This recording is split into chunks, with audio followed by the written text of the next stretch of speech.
Hi friends, இந்த வீடியோவில் என்ன பார்க்க போகிறோன்னா ஒரு ஸ்மூதி ரெசிபி தான் பார்க்க போகிறோம். வெயிட் லாஸில் இருக்கீங்களா? அப்போ வீடியோவை ஸ்கிப் பண்ணாமல் பாருங்கள். டேஸ்ட்டாக சாப்பிட்டுட்டு சூப்பராக வெயிட் லாஸ் பண்ணலாம். இப்போ வாங்க இந்த ஸ்மூதி எப்படி பண்ணுறதுன்னு வீடியோக்குள்ளே போய் பார்த்துடலாம். இதுக்கு வந்து 1 கப் சிகப்பு அவல் எடுத்திருக்கேன். இதை ஒரு கடாயில் சேர்த்துட்டு அடுப்பை சிம்மில் வச்சுட்டு நல்லா வறுத்து எடுத்துக்கலாம். நல்லா மொறுன்னு வரணும், லைட்டாக கலரும் மாறணும், அந்தளவுக்கு வறுத்து எடுத்துக்கணும். இது வறுக்கும் போதே நல்லா வாசனை வரும்.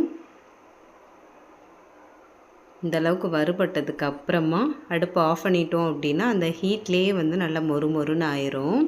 இது வந்து நல்லா ஆறட்டும். ஆறினதுக்கப்புறமா இந்த அவலை வந்து ஒரு மிக்ஸி ஜாருக்கு மாற்றிக்கலாம். 1 கப் அவல் எடுத்திருக்கேன். இது வந்து 2 பேர் சாப்பிட்ற அளவுக்கு வரும். இது கூட வந்து ஒரு 10-15 காஞ்ச திராட்சை சேர்த்துக்கிறேன். நான் வந்து 2 திராட்சையும் கலந்து சேர்த்துருக்கேன். உங்கள்கிட்ட என்ன நட்ஸ் இருக்கோ அதில் வந்து கொஞ்சம் சேர்த்துக்கோங்க. இது கூடவே ஒரு வாழைப்பழமும் சேர்த்துக்கிறேன். சின்ன வாழைப்பழம் தான் 1 சேர்த்துக்கிறேன். வெயிட் லாஸில் இருக்கிறவங்க வாழைப்பழம் சேர்க்கக்கூடாதுன்னு சொல்லுவாங்க. ஆனால் நம்ம சாப்பாடு சாப்பிட்டுட்டு எக்ஸ்ட்ரா வாழைப்பழமும் சாப்பிட்டோம் அப்படின்னா வெயிட் போடும். நம்ம சாப்பாடாகவே வந்து வாழைப்பழம் சாப்பிட்டோம் அப்படின்னா, அதுவும் பிரேக்ஃபாஸ்ட்டுக்கு எடுத்துக்கிட்டோம் அப்படின்னா கண்டிப்பாக வெயிட் போடாது. இன்னும் கொஞ்சம் எனர்ஜியாகவே இருக்கும்.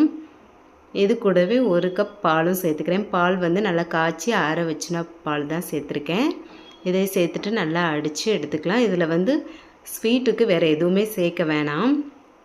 குழந்தைங்களுக்கு கொடுக்குறோம் அப்படின்னா தேனோ நாட்டு சர்க்கரையை கலந்து கொடுத்துக்கலாம். ஆனால் வாழைப்பழம் இந்த நட்ஸ் இதெல்லாம் சேர்த்துருக்கிறதுனால இது நல்லா ஸ்வீட்டாகவும் டேஸ்ட்டாகவும் இருக்கும். அதனால் இதில் ஸ்வீட்டுக்கு எதுவுமே சேர்க்க வேண்டியது இருக்காது. பிரேக்ஃபாஸ்ட்டுக்கு வந்து எல்லாருமே எடுத்துக்கலாம். வெயிட் லாஸில் இருக்கவங்கெல்லாம் வந்து எடுத்துக்கிட்டோம் அப்படின்னா ஒரு 4-5 மணி நேரத்துக்கு பசிக்காது. அதே மாதிரி ஸ்கூலுக்கு போகிற குழந்தைங்களுக்கும் இது வந்து ரெடி பண்ணி கொடுக்கலாம்.